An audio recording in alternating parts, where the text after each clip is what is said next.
Hello friends, let us now learn the landmarks of laparoscopic hernia.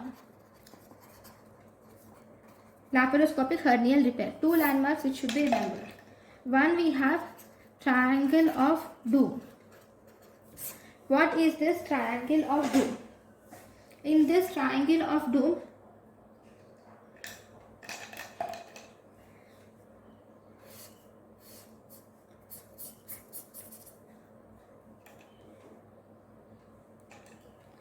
this is medially, there will be vas difference. This is medially, you will see vas difference. And laterally, you will see presence of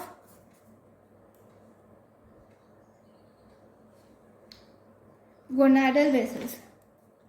These are gonadal vessels. Okay, laterally you will see presence of gonadal vessels. Laterally there is gonadal vessels. Okay, here you will see apex is made up of deep ring. Okay, and if you see the base is actually made up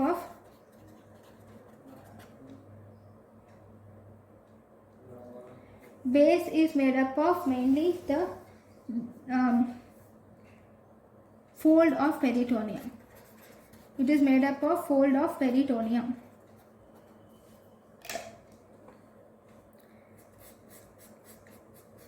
Okay, there will be vessels here. And now in the content, what is the content? In the content you will see number 1, iliac vein. So this is the iliac vein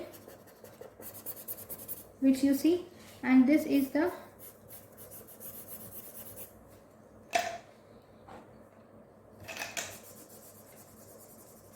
iliac artery. So what are the contents?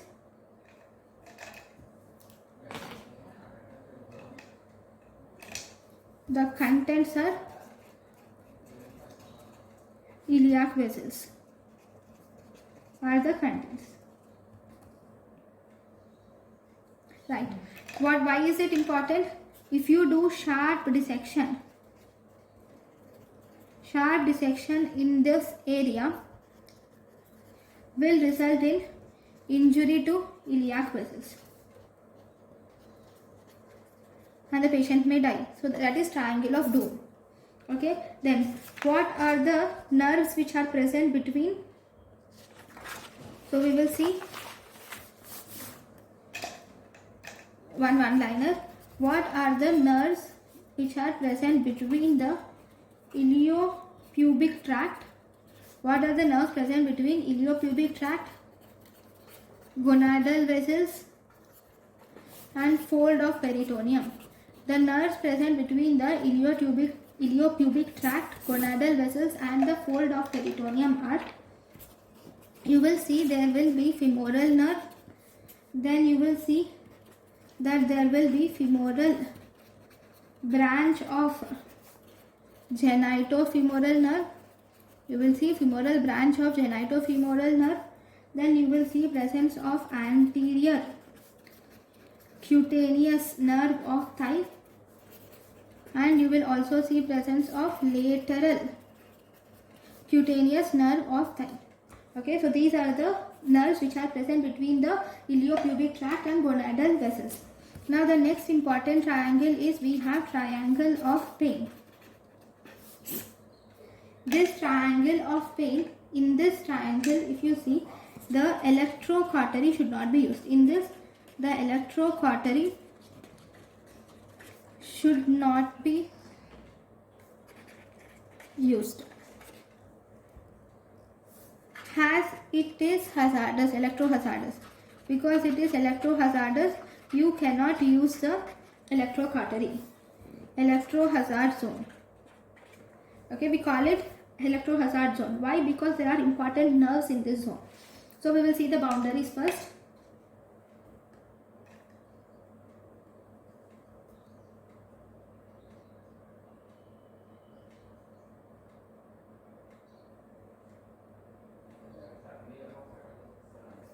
Now here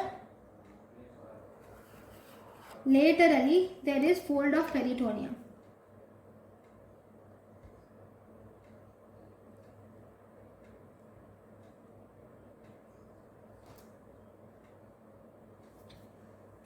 Right, I will draw it. Okay, I'll draw it here. Okay, laterally there is fold of peritoneum, and medially what do you see? Medially you will see gonadal vessels.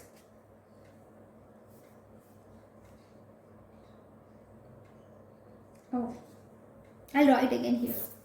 Okay, right, laterally here you will see fold of peritoneum. Laterally you will see fold of peritoneum. Then medially you will see presence of, these are gonadal vessels, and this is the artery. Okay, medially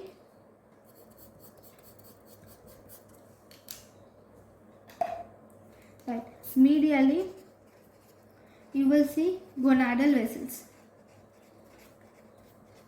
Okay, and superiorly here you will see a tract. Superiorly you will see iliopubic tract. Now what are the contents of this? The contents of this are actually nerves. So here you will see presence of 1, 2, 3 and 4 nerves. So what are the nerves which you see here? So I will draw outline also for this. This is the first nerve, and second nerve, third, fourth nerve. So what do you see here? Here you will see presence of number 1, femoral nerve. So this is, what is this? Femoral nerve. Then this is femoral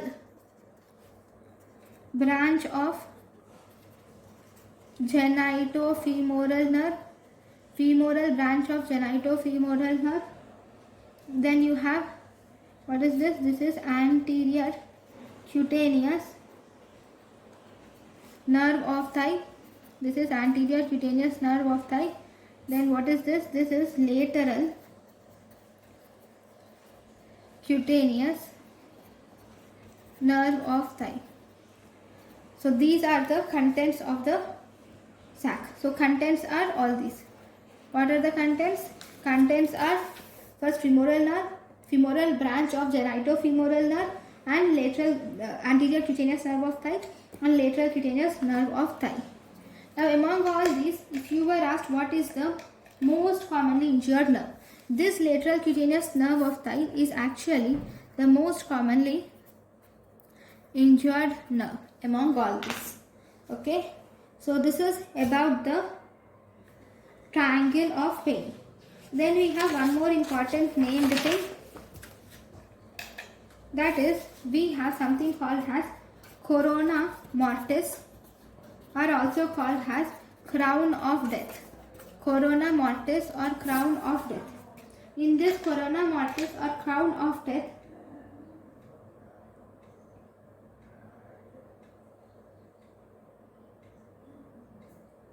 where do you see this? See, here this is the common iliac artery, which divides into number 1 external iliac artery, and we also have internal iliac artery. Through the internal iliac artery you will have a branch called as obturator artery. This is obturator artery.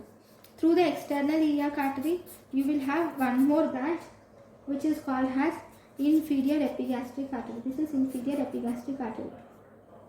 Okay, this is inferior epigastric artery. So let me write. So this is common iliac artery. This is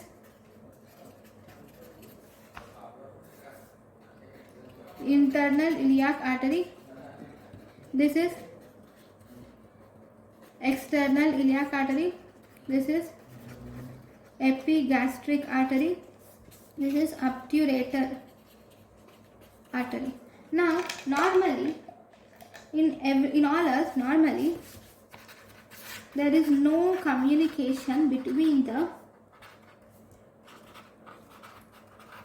this is inferior epigastric artery, between the inferior epigastric artery and obturator artery.